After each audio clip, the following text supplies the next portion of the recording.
Bershut Morever Rabotai, nous allons donc faire notre shiur de la semaine, celui qui est diffusé dans notre radio JM. Radio JM, c'est les initiales de Remez, RJM. Remez, c'est allusion, sans illusion. Remez. Donc, à partir de ce cours, on envoie un zérem, c'est-à-dire un courant, avec un zémer, avec une musique, avec une chanson. Il nous faut toujours chanter à Hachem par les mots, par les lettres, par les sonneries, par les voyelles de la Torah. Nous sommes dans une péricope qui commence dans le livre de Shemot, de l'Exode. Ce livre indispensable et ô combien important pour le peuple d'Israël parce qu'il commence le début d'une première exil. L'exil, bien sûr, a des affres. Elle est atroce, elle est meurtrie.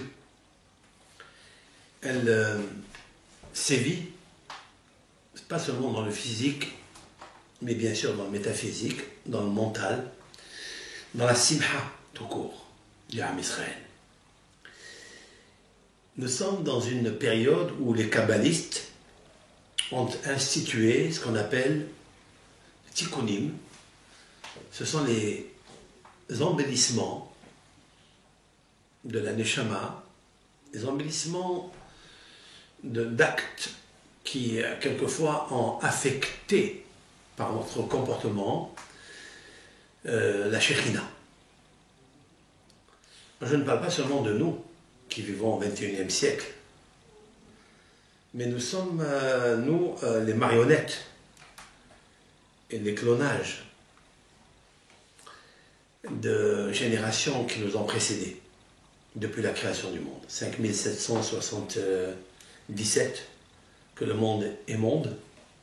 Adam Arishon, Hava, lorsque est intervenu dans leur vie de couple, dans leur endroit idyllique, dans le Gan Eden, j'ai nommé le serpent Nahash. Lui et toute son armée, le Samech même, les forces du mal masculines, avec son partenaire ô combien intelligent, rusé en même temps, la Mediud, la Mediutav, la force féminine. Ils ont engendré des forces négatives, des soldats et des armées très puissants. Toutes ces armées-là ont un nom. Paro Melech Mitzrayim. Paro, c'est celui qui est le roi d'Égypte. Le nom de Paro, c'est-à-dire le pharaon, en français, mais qui pour nous dans la Torah, écrit par Hachem, dicté à Moshe, fait Resh Aïne Paro, c'est en fait deux symboles. D'abord, il est nommé lorsqu'il devient roi, ça n'est pas son vrai prénom. Chaque roi d'Égypte, l'un s'appelle Ramsès, il y a plusieurs noms, Veshem Reshaim El-Kav, il n'est pas bon de citer leur nom, parce que ça influence négativement pour celui et celle qui le prononce, mais le mot Parao qui est cité dans la Torah, on n'a pas peur de le dire de notre bouche. Parao, c'est l'emblème qui est la carence et le défaut en Égypte. Autrement dit que le mot Parao, c'est 4 lettres qui ont renfermé des idéologies spirituelles.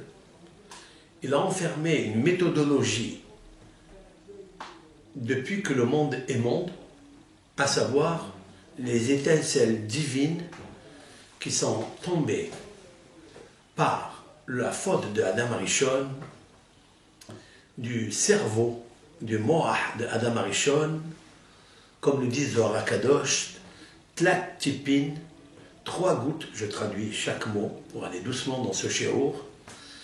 Tlat Tipin, 3 gouttes d'Izdarreku qui sont jetées, tombées, mais moha de Adam Illa, du cerveau de l'homme supérieur.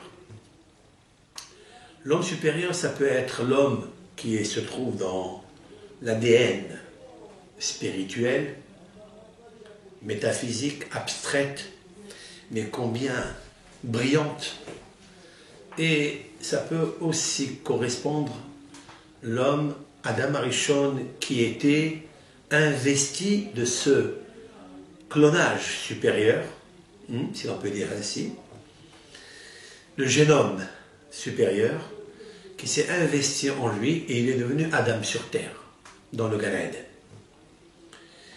Par le fait de sa beauté qu'on appelle la Tiferet, la splendeur de la lumière qui brillait en lui, le serpent, si l'on peut dire ainsi, le Nahash, qui a une force puissante de ruse, a été jaloux de la tunique unique offerte à Adam et Hava. Alors, il est allé leur enlever par les ruses, leur enlever cet habit majestueux, ô combien noble. Quand je parle d'un habit, ce n'est pas seulement l'habit qu'ils portaient sur leur corps, qui était en électrique, mais je veux parler de l'habit qui les habille intérieurement. Lorsque Adam et Hava ont fauté, alors l'Éternel a dit « Je vais les répudier du Gan Eden après avoir consommé le fruit de connaissance du bien et du mal, et je vais les répudier de peur qu'ils vont envoyer leurs mains et toucher l'arbre de la vie, alors que s'ils mangeraient l'arbre de la vie, ils vivraient à jamais. » C'est la raison pour laquelle l'Éternel les a envoyés. Ça, c'est un passage qui est dans la Bible. Je l'ai pétri et imbibé de Midrashim, du Zohar. Mais il nous faut comprendre, chers frères et sœurs, qu'est-ce que l'arbre de la vie. Je n'ai jamais vu qu'est-ce que, dans un texte qui explique l'arbre de la vie. Il nous faut nous rapprocher le plus, bien sûr, à ce que nous pouvons comprendre. De la même façon qu'il nous faut manger pour vivre le corps, il nous faut manger pour restaurer les 248 os et 365 nerfs, 20 vaisseaux. Il nous faut aussi manger pour restaurer les 248 lumières positives, les 365 nerfs, veines, vaisseaux qui existent dans l'âme spirituelle. Si ce chiffre, je précise et je le souligne plusieurs fois, parce qu'il nous faut savoir que dans notre chère Torah, il y a toutes ces mitzvot au nombre de 248 lois positives et 365 nerfs, 20 vaisseaux qui sont établis par des lois négatives, de ne pas toucher, de ne pas faire, etc., etc. Il me semble me rapprocher, si l'on peut dire ainsi, le plus possible du sens réel. Qu'est-ce que l'arbre de connaissance du bien et du mal, et qu'est-ce que l'arbre de la vie? Bien sûr, il ne faut pas imaginer dans notre petite tête ou dans notre large tête, ça dépend de chacun parmi nous, que l'arbre était un arbre, comme un arbre, un platane ou un amandier, ou un grenadier, ou un olivier. Non, bien sûr que non.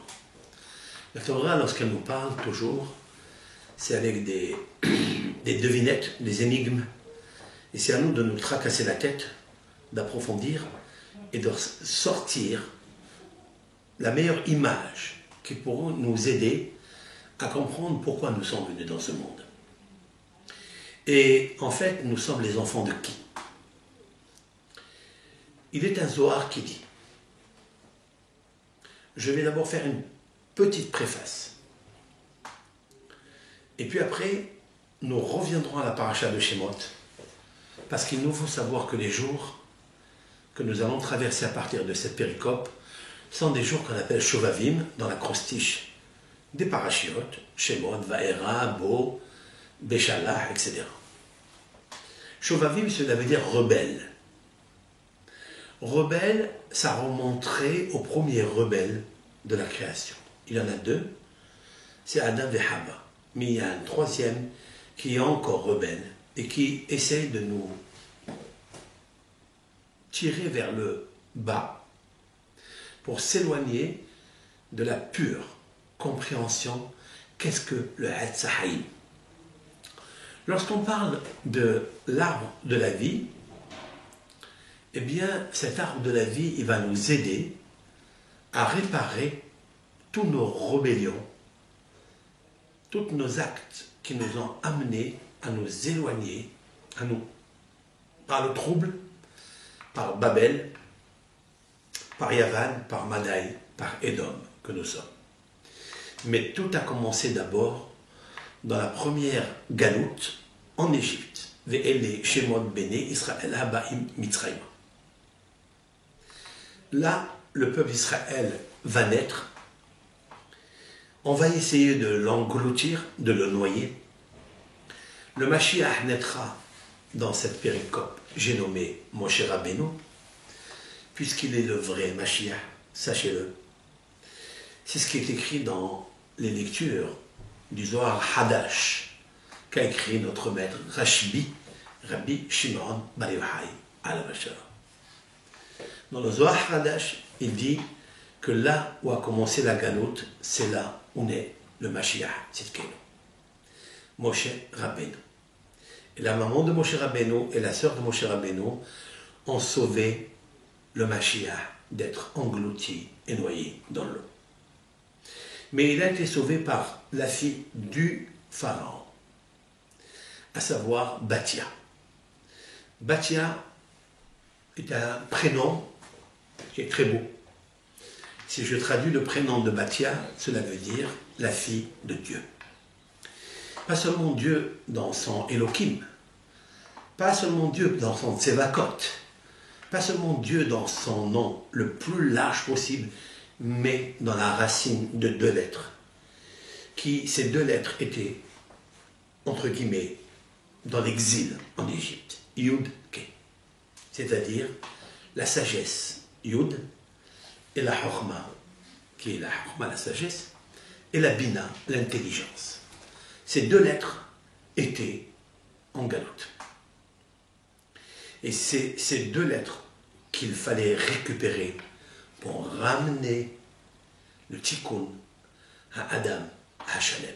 C'est-à-dire le génome humain, matériel, physique et spirituel, avec son ADN, avec son Adon, avec les 5 niveaux d'âme qu'il a perdus, une partie de leur lumière, et qu'il fallait maintenant, dans les 5 exils, récupérer. Je voudrais dire que le nom de Dieu, pas lui-même, mais le reflet du nom de Hachem, était en exil.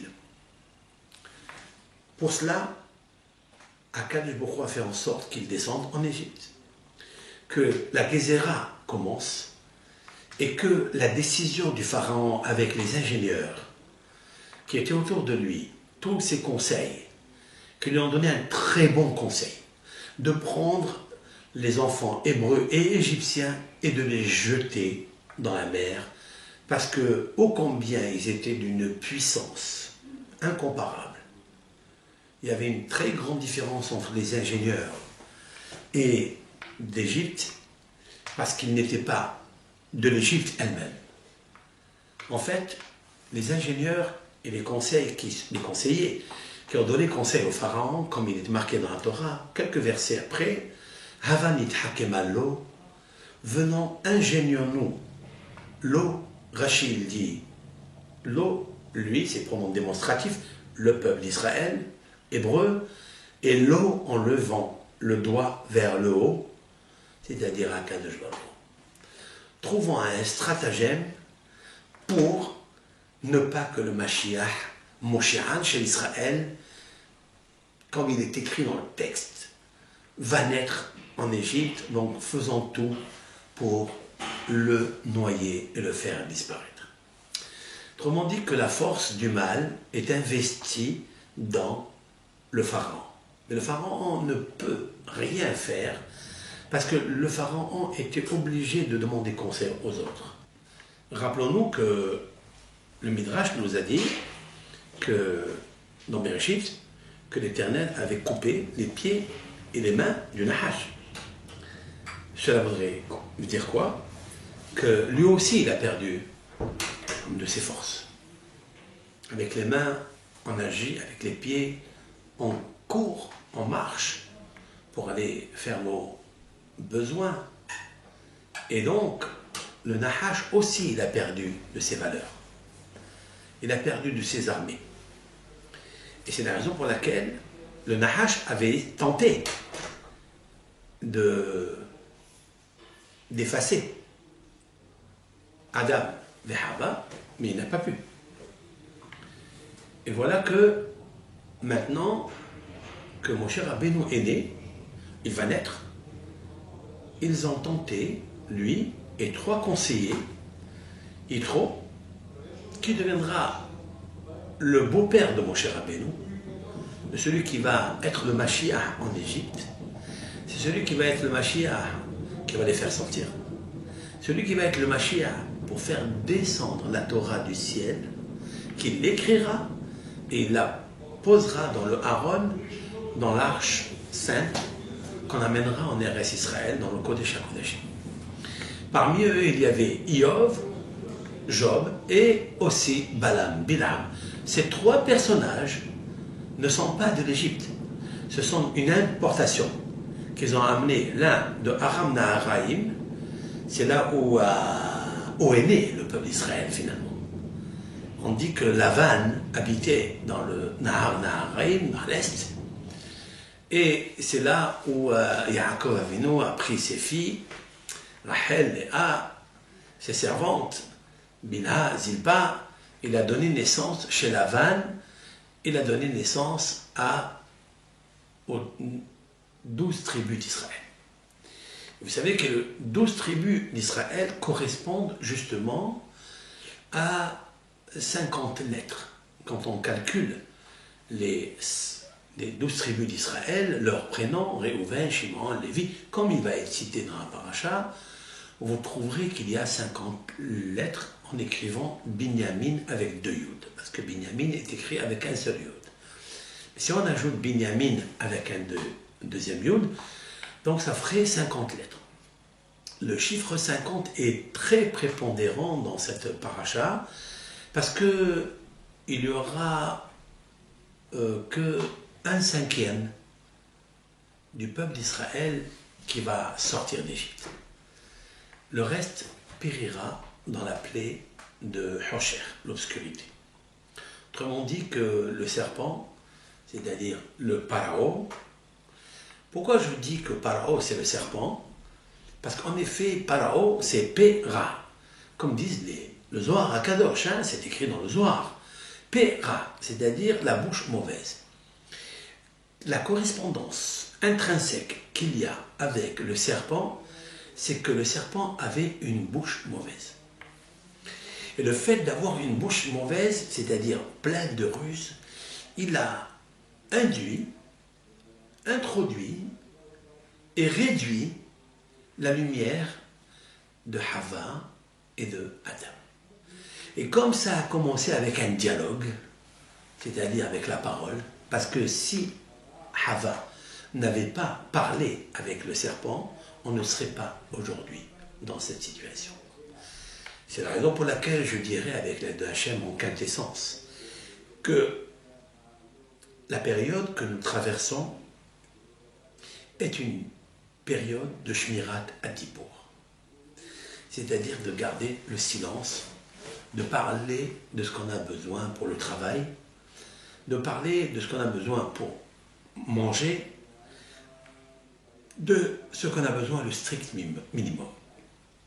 Écoutez bien, plus une personne, dans ces périodes-là, jusqu'à Parashat Yitro, jusqu'à Parashat Mishpatim, incluse, là où on va revenir au statut social, là où on va revenir à la tzedaka, là où on va revenir au ve'ahavta l'ereacha kamocha, on va revenir à toutes ces halachot, eh bien il nous faut, depuis Shemot jusqu'à Mishpatim, donc Shovavim, ce sont les initiales Shovavim, pour corriger la rébellion, la première qui a commencé à cause de la mauvaise parole, à savoir Ra.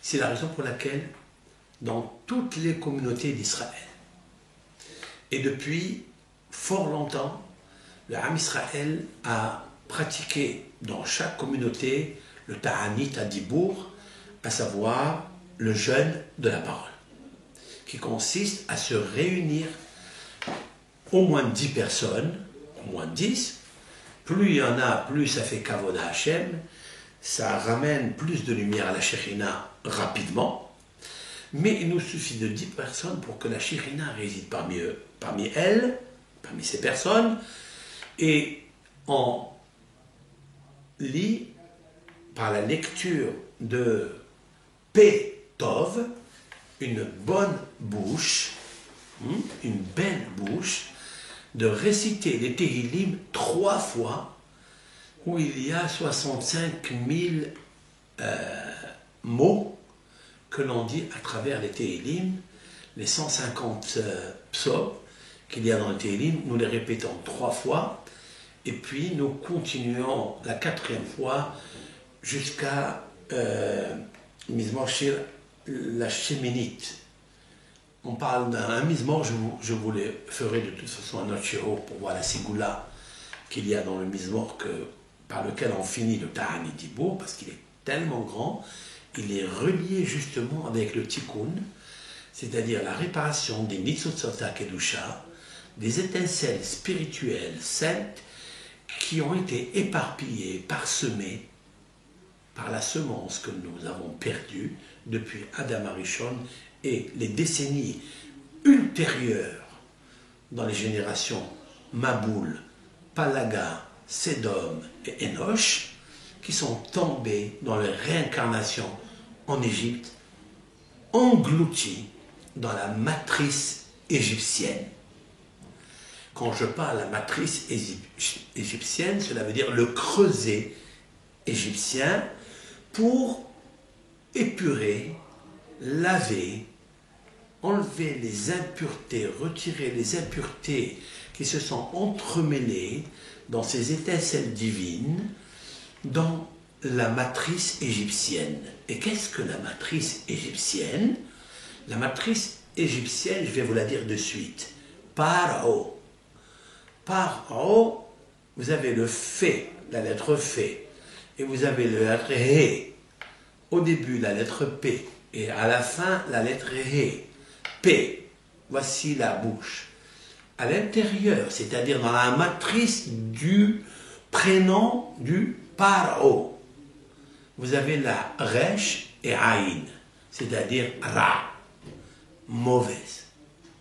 C'est la racine de toutes les galouillottes, de tous les exils, c'est le fait d'avoir abîmé la bouche par la contamination du dialogue avec le Nahash à la création du monde dans le Gan Eden, endroit idyllique approprié à la réception des lumières du génome spirituel.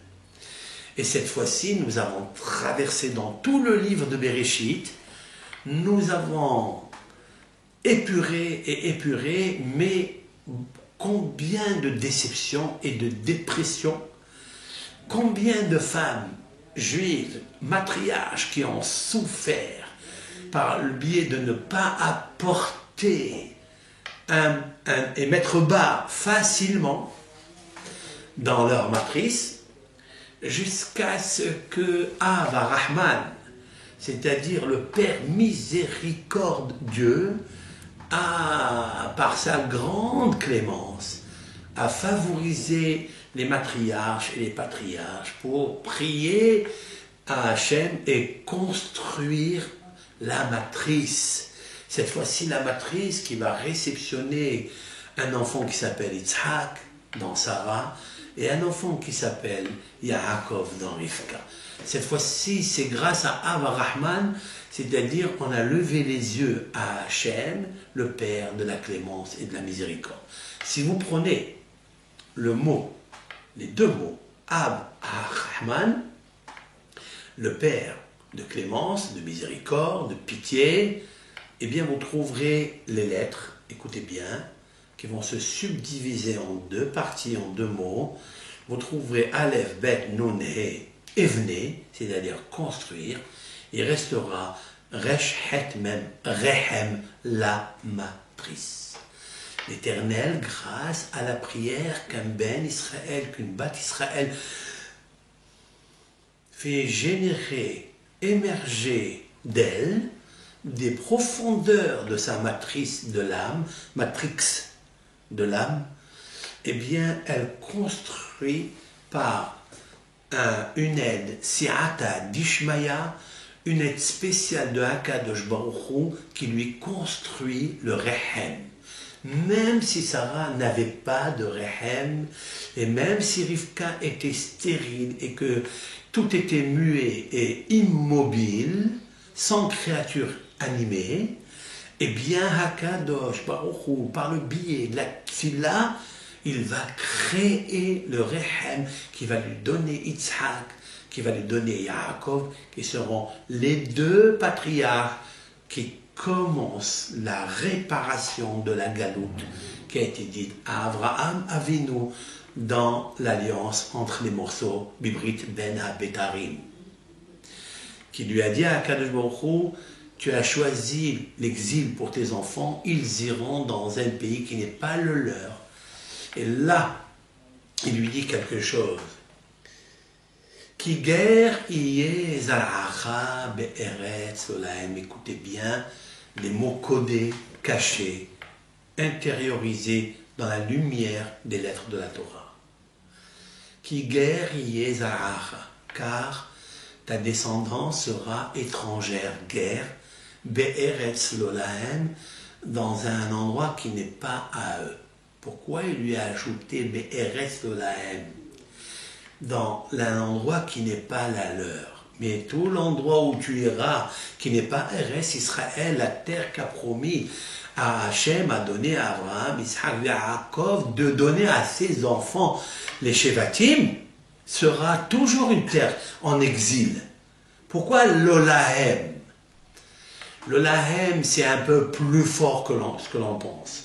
Car si on était parti dans n'importe quel endroit, peut-être qu'on serait sorti facilement. Voilà la première raison. Mais de rentrer dans un endroit qui n'est pas à eux, ça veut dire qu'il ne pourrait jamais leur appartenir la liberté de sortir facilement. Ça n'est qu'en Égypte. Et bien que le texte ne l'ait pas cité, il n'est pas marqué l'Égypte, mais lorsqu'il dit guerre, c'est-à-dire étranger, je voudrais parler de là où Zaracha, ta descendance, c'est-à-dire le Zera, la semence, qui est pétrie et imbibée d'étincelles de Kdusha, va être guerre, c'est-à-dire elle va être étrangère, parce qu'il faille aller là-bas, dans le pays de Metzarim, c'est-à-dire Mitzraïm, ce sont les frontières qui sont étroites, c'est le creuset égyptien, c'est là où le pharaon, dans son cœur, dans son âme, dans sa matrice, il y a les lettres Resh, Aïn, Ra, Zara, Ra, voilà, ici, c'est-à-dire que le Zera, en deux mots, le Zera, c'est-à-dire la semence qui descend de Adam à Rishon, la semence spirituelle, gouttes spirituelles de Kedusha qui sont tombées du cerveau de Adam Arishon, j'allais dire de la matrice de l'âme qui se trouve dans le cerveau de Adam Arishon, iront étrangères en captivité dans le cœur et creuset et l'âme matrice du nom de Pharaon, Péra, à l'intérieur, à l'intérieur. Maintenant, il nous faut savoir que cette matrice, il a été très difficile de faire sortir ces Netzotzot à Kedusha du peuple d'Israël, qui était englouti dans la klipa, dans les forces de la carapace qui entoure le pharaon. Qu'est-ce que la carapace et la klipa? C'est le fait et le hé, c'est-à-dire la lettre qui est composée, qui donne le mot P, la bouche. Mais, encore un peu plus fort, qui donne la valeur numérique du mot Mila. Mila même, Yud Lamed He, est une valeur numérique de fait, c'est-à-dire la bouche. Maintenant, la naissance de Moshe Rabbeinu, certes, il est né Moshe Rabbeinu. Lorsque Moshe Rabbeinu est né dans cette péricope, il est né et alors que la lumière était éblouissante dans la salle où il est né.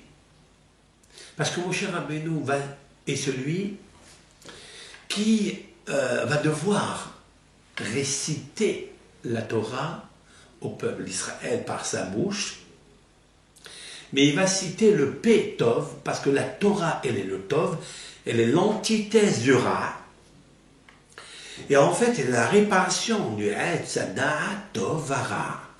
Elle sera la réparation par la lecture de la Torah, par la descente de la Torah, de 6 Sivan, lorsque le signe zodiacal est Gémeaux, c'est-à-dire la fraternité, l'unité du peuple d'Israël, c'est l'effigie de deux êtres qui s'assemblent, se ressemblent, et qui s'assemblent, se ressemblent pour le même projet, le même programme, c'est-à-dire la Torah. Maintenant, avant de recevoir cette Torah, il fallait passer l'épuration pour ramasser, récolter les étincelles divines éparpillées. Mais qui sont ces étincelles divines? Ce sont des âmes égyptiennes qui étaient en Égypte et que, d'où ils sont venus, ces âmes égyptiennes? Bien, ils sont venus par la prospérité qu'a eu le peuple d'Israël à un certain moment, lorsqu'u Bnei Israël paru vaishretzu vairbu vayatzmu bim'od me'od timale haaretz otam. Et le peuple d'Israël se multipliait, se fortifiait, et la terre s'est remplie d'eux.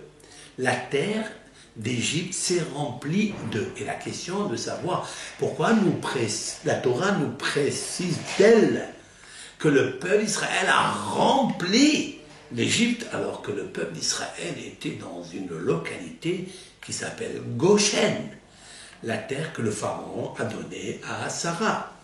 Et c'est là où Yaakov a envoyé Yehuda, le roi d'Israël, à construire une yeshiva, une maison d'études de Torah, de Talmud et de Halacha, et que Yosef leur a donné la nourriture. Yosef, en quelque sorte, leur a donné toute l'alimentation pendant 17 ans. Là, les frères ne sont plus là, Yaakov n'est plus là, Yosef est mort, les enfants d'Israël, les enfants, c'est-à-dire les Shevatim, sont morts, et la Torah, elle nous dit, et voici le nom des bénis Israël à Ba'i Mitzraïm. Et voici les noms des bénis Israël sont venus en Égypte. Nous allons essayer de comprendre. Lorsqu'on regarde le texte nu, cru, dans le sens littéral, le plus superficiel, si l'on peut dire ainsi, hein? Même s'il est superficiel, mais il y a beaucoup de ciel super à l'intérieur de la lumière des lettres de la Torah. Ce morceau de texte qui apparaît en emblème pour le livre de l'Exode, il commence avec « Ve'ele » et « voici ». Pourquoi il termine « et voici » Parce que Ve'ele vient nous rapporter quelque chose. Ve'ele, si vous calculez, d'abord il y a un vav. Il commence par un vav et il termine le verset qui a 11 mots. Il termine par la lettre vav. Vav, ve'ele, et voici, Shemot, les prénoms, Ben Israël, des enfants d'Israël, c'est-à-dire de Yaakov, Habaim, qui viennent, je ne veux pas traduire cette traduction erronée, qui sont venus. Non, ça le texte nous le dira après.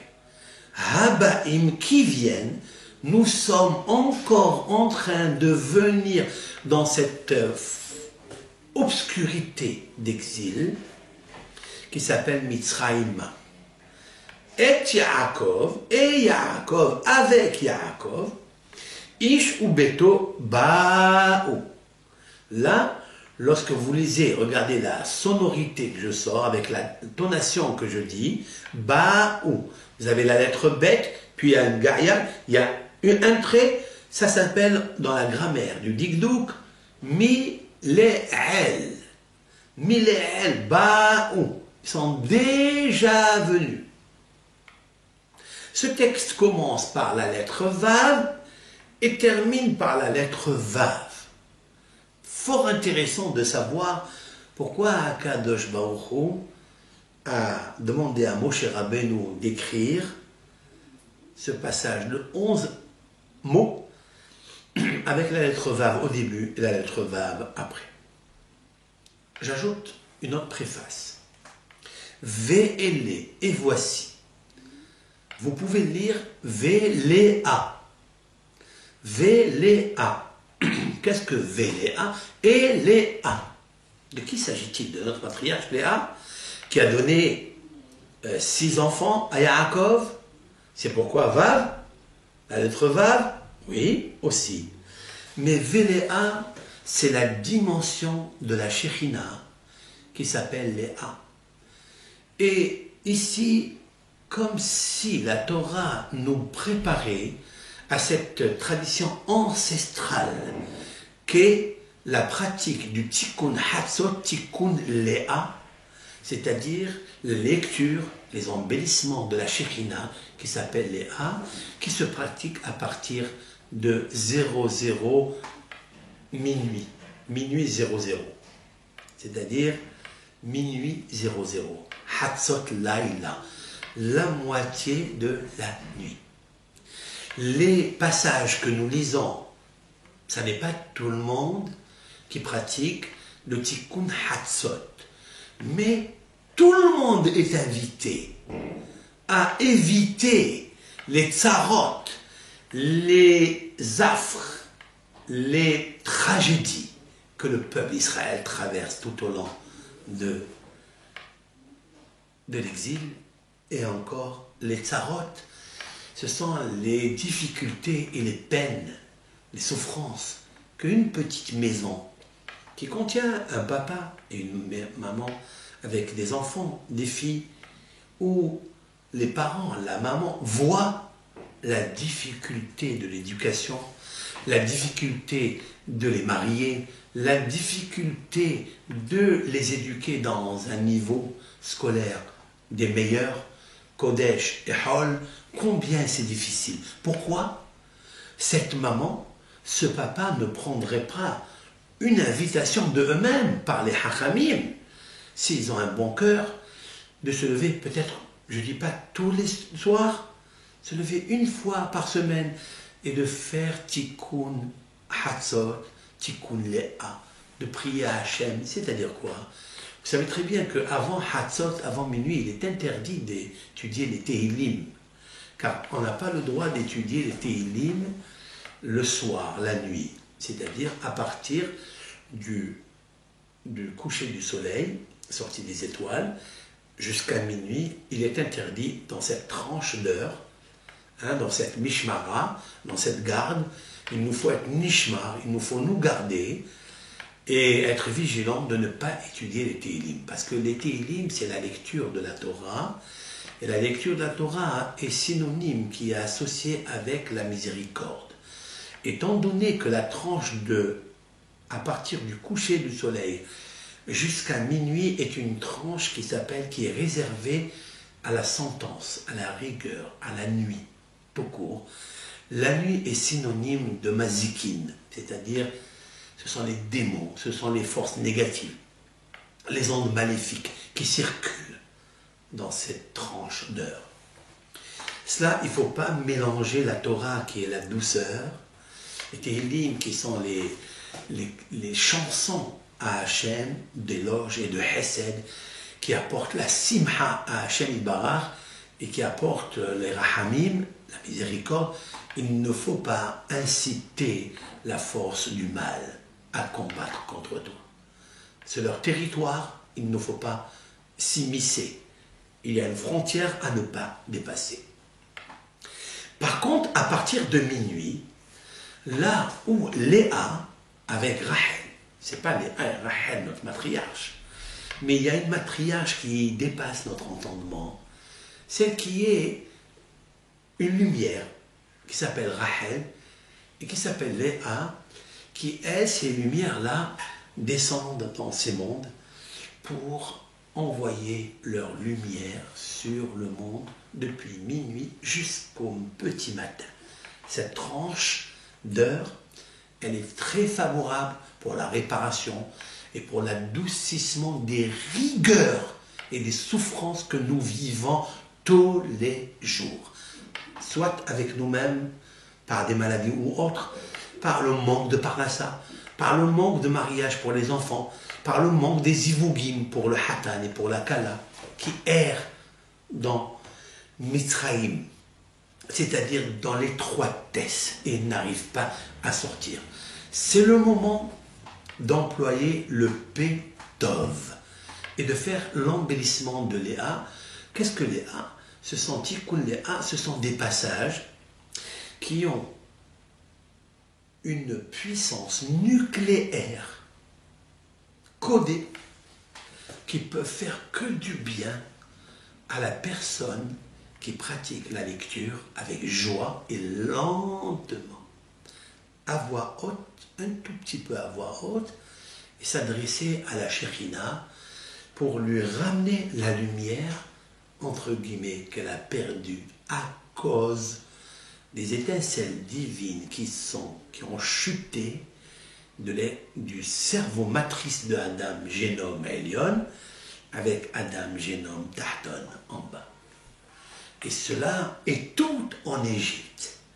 Tout cela est en Égypte.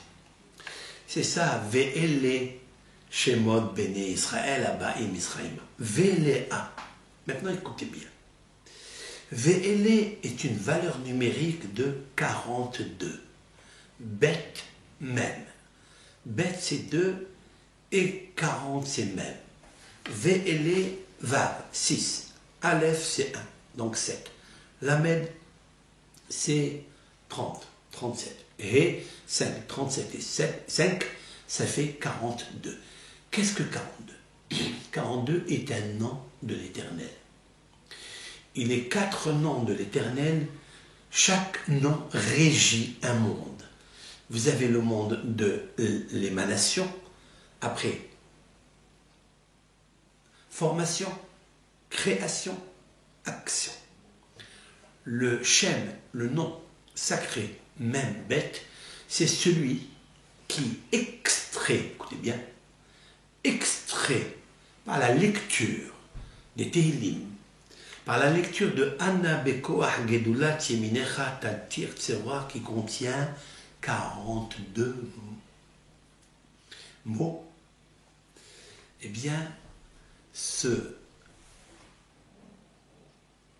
nom-là, Kadosh, il extrait les étincelles divines que nous avons perdues, nous allons dire nous, parce que nous sommes tous concernés, nous avons perdu, et qu'il nous faut les extraire des écorces négatives matrices du pharaon, où ils sont engloutis. Ils sont dans la geôle du mot Ra, c'est-à-dire le Haïd. Comment on les fait sortir? En enlevant la carapace du mot Paro, P, He, si j'enlève la force positive que possède le pharaon, avec lesquelles ce sont ces deux lettres P qui entourent le mot Ra, qui est la matrice intérieure du pharaon, si on libère la bouche, le pharaon et le mal, paf, il tombe comme un château de cartes. Autrement dit, pour nous ramener à nous, notre sortie d'Égypte à nous, c'est de prendre les lettres Fé, qui est votre bouche, et de corriger son Brit, qui est Mila, dans la valeur numérique, et Mila. Par quel biais on fait ça? Par le Shem Membet. Où se trouve le Shem Membet? C'est-à-dire celui qui extrait les forces positives qui sont englouties dans le mal, dans le Tehillim.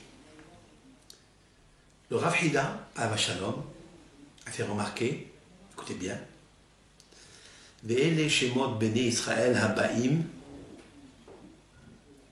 et voici les noms des Bene Israël Habaim qui viennent Mitzrayma. Vous remarquez que la fin des mots, de ces 5 mots, Ve'ele, vous trouvez le He. Shemot Tav, Bene Yud, Israël Lamed, Habaim Mem. Tav, He, Yud, Lamed, Mem, Tehillim. Tehillim, les Tehillim de David Ameler. C'est incroyable qu'en parlant maintenant de Shemot, ça n'est pas la première fois, je tiens à vous dire, bien que le Rav Hida ait remarqué que Tehillim est écrit ici, mais croyez-moi que l'a devancé un des grands maîtres, j'allais dire peut-être, allez on va dire 550 années avant. J'ai nommé notre maître gigantesque, Rabbi Yaakov Baal HaTurim. Rabbi Yaakov Baal HaTurim qui a codifié les célèbres livres de la halakha qui s'appellent le Tour. Le Tour, on appelle le Tour, il a écrit aussi un commentaire sur la Torah d'une grande lumière, qui est kabbalistique bien sûr, a écrit sur place ici que les initiales forment le mot Tillim. Tillim, c'est Tillim. Tillim, c'est en fait Tehillim. Ils n'ont pas l'habitude de coller le Yud et le He pour ne pas mentionner le nom de Dieu Yud Ke à l'intérieur. Mais c'est Tillim. Tillim l'a suivi, mais il ne l'a pas rapporté, un des maîtres du XVIe siècle, qui s'est nommé Rabbi Natan Shapira, l'auteur du Migalé Hamukot, qui a vécu à Cracovie au XVIe siècle. Énorme en Torah, géant en Torah, surtout dans le domaine de la Kabbalah. Lui aussi, il a amené que les initiales, c'est Tillim, en faisant référence au Tehillim. Mais il y a quelque chose de plus abstrait et subtil. C'est que le mot Tillim, vous savez que ce que c'est Tillim, on dit que c'est des scuds. Ça s'appelle Tillim. Mais nous allons ensemble calculer le mot Tillim, qui est le Tehillim. Tillim, c'est Tav, c'est 400. Après, vous avez Yud, c'est 410. Lamed, c'est 30. Ça fait 440. Et même qui reste, ça fait 40, ça fait 480. Vous vous rappelez de ce chiffre, combien j'ai parlé? Nous avons fait même la Sigoula par rapport aux 60 pièces à Hanouka pour enlever la force du Aïn Hara. Vous vous rappelez qu'on est arrivé à un chiffre de 480 puisque nous avons multiplié 8 jours de Hanouka avec 60 lettres de Birkat Kohanim, donc 8 fois 60, 480, et nous avons donné, j'espère, 4,80 centimes à un pauvre qui est dans la mitraille, qui est dans la détresse. Vous savez qu'est-ce que c'est cette force-là? C'est la force négative qui est investie dans le pharaon. Tout le monde dit, j'aime pas dire le pharaon, ça veut rien dire. Mais Paro, comme il est marqué ici dans la Torah. Paro, ça veut dire dévoilement. Paro, ça veut dire l'anagramme du mot ha'afar, c'est-à-dire le sable. Le sable responsable de notre mort, malheureusement. Le sable responsable de celui qu'on dit ha'oref, c'est-à-dire celui qui a la nuque raide. C'est le serpent, le nahash. C'est celui-ci qui a la nuque raide, mais la queue qui bouge dans tous les sens. Parce que ce grand serpent est en train de nager dans les fleuves de Mitzraïm, à savoir depuis le Nil jusqu'à Yamsouf. C'est lui, Harobes Bechol Yeorotav. Paro va dire le prophète, c'est une haftara. Paro Hatanim Hagadol, c'est-à-dire le grand crocodile, la grosse baleine, c'est le serpent. Tanim, c'est le serpent. Harovetz Bechol Yehorav, celui qui s'affaisse. Vous savez, quand vous voyez un grand mammifère, on ne sait pas comment on les appelle, ces grosses baleines qui se promènent dans l'eau, ben ça n'est pas seulement dans 25 mètres ou 26 mètres, c'est plus que ça. C'est Bechol Yehorav, c'est-à-dire c'est lui qui s'affaisse sur tout l'océan eau qui va du Nil jusqu'à Yamsouf, où le peuple d'Israël fera un très grand miracle et fera sauter ce grand Nahash tourbillon qui s'appelle Nahshol, grâce à Yosef Hatzadik et Moshe Rabbeinu. Nous l'expliquerons par la suite, le jour 7, c'est-à-dire le 21 Nissan, puisque nous sommes sortis le 14, et 7 jours après, il y a une ouverture de la mer Rouge.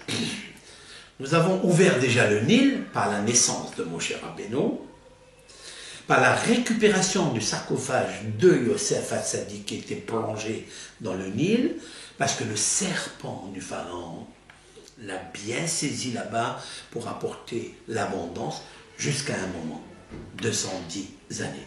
Une fois expiré les 210 années avec 86 années de souffrance dure, alors le fleuve ne valait plus rien du tout. Parce que le serpent qui habitait s'est cassé les 7 têtes. Et 7 têtes qui vont être cassées, ça sera par Moshe Rabbeinu.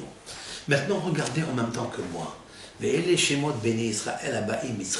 pourquoi Abaïm Israëma? Parce qu'il nous faut lire les Tehillim, certes. Parce que les Tehillim, c'est 5 en plus que 480. C'est-à-dire que les 5 livres de la Bible que nous lisons dans toutes les synagogues du monde à partir de cette péricope, voilà où on trouve sa racine, ici, avec l'aide de Hachem. C'est ici. Mais il vient corriger quoi exactement? Eh bien, il vient corriger les étincelles divines éparpillées dans la, j'allais dire, du serpent. C'est-à-dire dans la matrice du serpent. Ils sont là, dans le ventre, là-bas, bien, jusqu'à la queue. Parce que vous savez où le serpent garde son venin, son virus. Vous savez où? C'est dans la queue. Vous comprendrez, dans la paracha de la semaine, Moshe Rabbeinu, avec Akadosh Baruch Hu, où il va voir des choses magnifiques. Le buisson qui brûle, qui ne se consume pas. C'est-à-dire l'âme juive, la Shoshana, à savoir la fleur, l'âme d'Am Israël, qui est entremêlée par les épines du buisson. Une flamme gigantesque qui brûle, mais qui ne consume pas l'âme. Et puis Moshe Rabbeinu est tellement fasciné. Et l'Éternel de lui dire, je vais te donner un signe, comment je vais sortir ce peuple de là. Il lui dit, prends ton bâton, jette-le à terre. Et il le jette, il se transforme en serpent, pas en crocodile, ni en lion, ni en écher, en aigle. Juste en serpent. Parce qu'il lui fait la remarque que ce serpent-là, c'est là où le peuple d'Israël est englouti. C'est dans le Nahash. Et il lui dit, alors qu'est-ce que je fais alors qu'il se sauve de ça? Il voit le Nahash, il voit Moshe Mipanav. Moshe, il voit son visage. Il ne voit pas la grosseur entière. Peu importe la grosseur. Mais il voit Panav. Qu'est-ce qu'il y a dans Panav? Il y a des yeux et il y a la bouche du Nahash. Alors il lui dit à Kaniboro, reviens Moshe, ne t'inquiète pas. Ehos biznavo, prends sa queue. Ehos biznavo, c'est pas marqué. Et il saisit la queue. Hazek, biznavo. Hazek, c'est-à-dire il s'est fortifié de prendre la queue avec une force inouïe, insoupçonnée. Une fois qu'il a pris fort, alors que l'Éternel lui a dit juste touche-la, et c'est touché, saisis, mais il n'a pas dit avec force. Et Moshe Rabbeinu s'est marqué, il a pris Hazak Me'od, c'est-à-dire avec une force. Une fois qu'il a pris tellement fort, hop, le serpent se transforme en bâton. C'est quoi, Rabotai, ce spectacle? Il veut dire quoi? Quel est le sens caché? Il y en a plusieurs. On dira toute la semaine avec la de Hachem, des Shéorim, parce que j'avais une grande tristesse de quitter le livre de Bereshit, qui m'a enseigné des milliers de choses. Il y a tellement encore à savourer. Des Hidushé Torah, mais comment faire? Le temps il passe, mais on ne quitte jamais Bereshit, tout est là. Le premier livre, c'est là où toute la projection de ce qui va se passer, le pourquoi, le comment, la raison, la maladie et la guérison. Il faut savoir que ce serpent-là, c'est lui qui a à l'intérieur de lui la parole divine. Elle est en lui. La connaissance de Adam Arishon, la lumière de Adam Arishon, elle est à l'intérieur de lui. Mais vous savez, il la cache tellement profond, il arrive à l'amener jusqu'à sa queue. Mais de sa queue, elle arrive à jaillir et à refléter à travers sa bouche. Et mon cher Rabbeinu, il a peur de lui. Mais il lui dit, Hachem, t'inquiète pas. Tu sais où elle est sa force? Elle n'est pas dans sa bouche. Elle est dans la queue. Prends-lui la queue. Mon cher Rabbeinu, vous savez très bien que quand on prend la queue du serpent, c'est très dangereux. Parce qu'il peut se retourner et envoyer le venin et piquer mon cher Rabbeinu. Alors Hachem a-t-il mis Moshe dans un danger? C'est pourquoi mon cher Rabbeinu il a compris que quand il lui a dit saisis, ça n'est pas facile comme ça, comme si tu saisis quelqu'un, tu l'attrapes avec, tu l'embrasses quoi. Mon cher Rabbeinu, il a attrapé le venin qu'il y a dans la queue, il l'a saisi avec ses mains fort, et là, il ne pouvait plus rien faire. Alors il a transformé en bâton. Le bâton, c'est la Torah, le bâton avec lequel mon cher Rabbeinu fera tous les miracles. La Emouna. Il faut saisir bien la queue où il y a le poison. Et ne pas le laisser l'amener jusqu'à la bouche du serpent parce qu'il risque d'être paro. Rat. Mais comme le rat, c'est le poison, c'est là-bas où il t'enfouit, engloutit les étincelles divines. Mon cher Rabbeinu, il est né circoncis. Mon cher Rabbeinu est l'homme qui n'a pas fauté dans ce domaine. Et c'est la raison pour laquelle, comment combattre cette force du mal? Avec les Tehillim. Parce que les Tehillim, il y a à l'intérieur le He et Tillim. C'est la force négative, 480. Mais. Regardez, Béné, il y a Yud. Israël, il y a la Med, à la fin des mots. Sofé Tevot, la fin des mots. Israël. Habaim, il y a même. Mitzraïma, il y a He. Point. Yud, Lamed, même He. Même Yud, Lamed, He, Mila. Mila, c'est quoi? C'est Hot Berit Kodesh. Mila, c'est l'organe de procréation que Adam Arishon avait abîmé, affecté.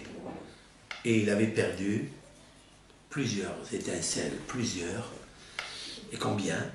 Il a perdu 288 Nitzotzot HaKedusha. On les appelle dans le système kabbalistique Rapah Nitzotzot. Rapah, c'est facile. Resh, Fe, Het. Resh, c'est 200. P, c'est 80. Het, c'est 8. 288. 288 Nitzotzot HaKedusha éparpillés dans le monde et investis surtout dans les 4 générations qui, eux, encore une fois, par la force de la roue de l'âme, c'est-à-dire le Gilgoul, la réincarnation, vont tous être en Égypte et le peuple d'Israël doit aller travailler dur 86 ans pour récupérer ces 288 Nitzotzot. Je vais vous apporter juste une petite preuve et après on continuera 3 ou 4 théories dessus parce que c'est tellement vaste. Be'ezrat Hashem. Eh bien, lorsque les Égyptiens ont vu que le peuple d'Israël se multipliait à une allure vertigineuse et miraculeuse, il y a qui disent qu'elle avait 6 dans le ventre. C'est-à-dire que Evne Rehem, Ava Rahman, dans les initiales Evne Rehem, le Rehem des matriarches juifs hébreux qui étaient là, pouvait donner jusqu'à 6, il y a qui disent 60. C'est incroyable, et ça peut être vrai, d'après ce Midrash qui dit 60, ils ont eu 60.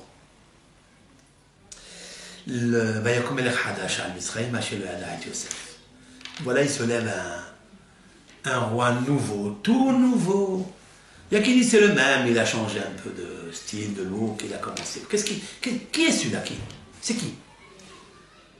Ben celui-là, c'est le serpent. Quand le serpent, il a vu la progéniture qui se multipliait du peuple d'Israël, il ne peut pas supporter. Pourquoi?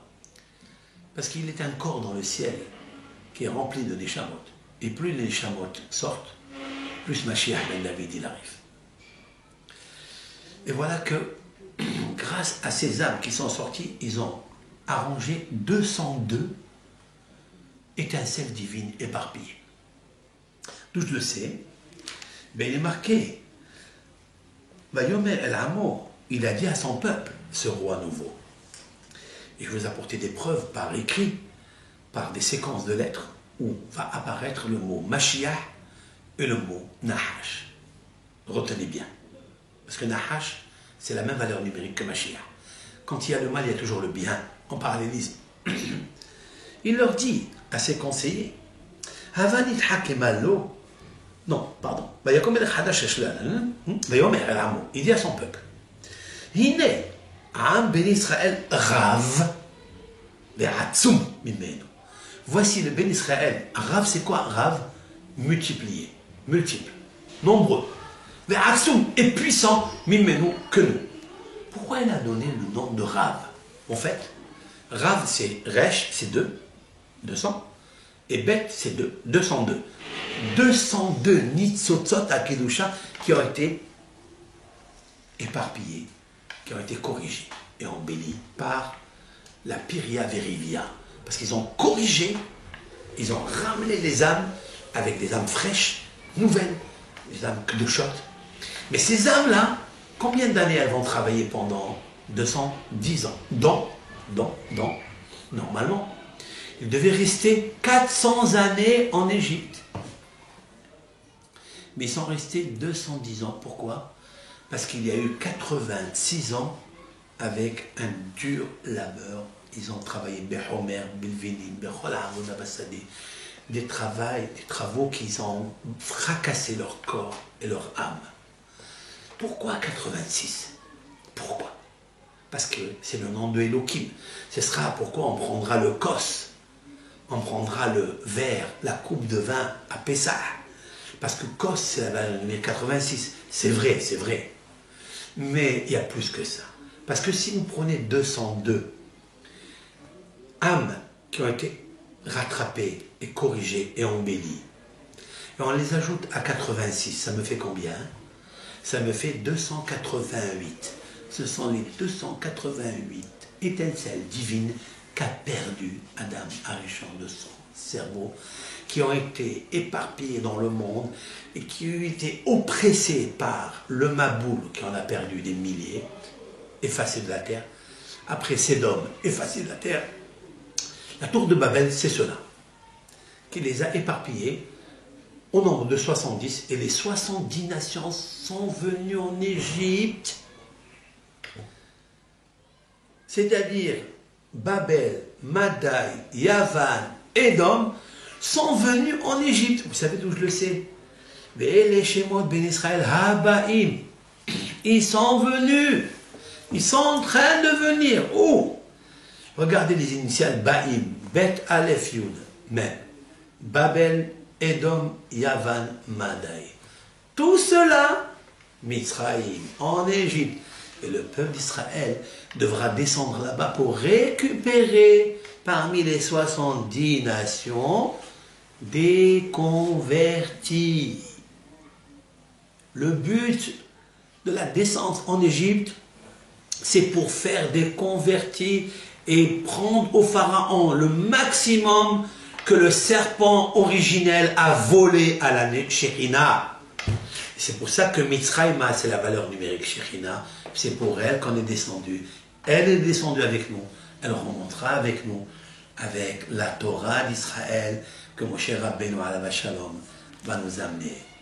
Et alors, la question est, je n'ai pas encore expliqué qu'est-ce que c'est Etz Haïm, l'arbre de la vie. J'ai expliqué jusqu'à présent l'arbre de connaissance du bien et du mal. Le bien, c'est Moshe qui va récupérer avec la Torah les 288 mitzvotot. Et le ra, c'est Pharaon, puisque la matrice du mot Pharaon, c'est. Voilà pourquoi Moshe Rabbeinu sera une personne qui bégaye. Pourquoi le législateur, le Mashiach de l'Égypte, sera frappé dans sa bouche. Vous pouvez m'expliquer ça? Parce que c'est les paroles mauvaises du Nahash que Moshe est en train de réparer. Il est obligé de commencer lui. Et puis au mont Sinaï, il guérira de la bouche et transmettra la Torah. C'est pourquoi nous lisons les Téhilim dans cette période pour corriger nos mauvaises paroles. Si quelqu'un a fait des vœux, il n'a pas payé, c'est l'occasion de les payer. Si quelqu'un a promis quelque chose à quelqu'un, il ne lui a pas fait, il devra payer. Et tout ça, nous profitons d'une influence dans cette période qui est magnifique, qui revient tous les ans, mais c'est dommage de la perdre cette fois-ci, et à vous de vous concentrer, à vous élever, évolution après élévation, élévation après évolution, pour atteindre les lumières de la Shekhinah, qu'elles sortent de la galoute et qu'elles s'accompagnent avec, en symbiose parfaite avec Akadosh Baruch.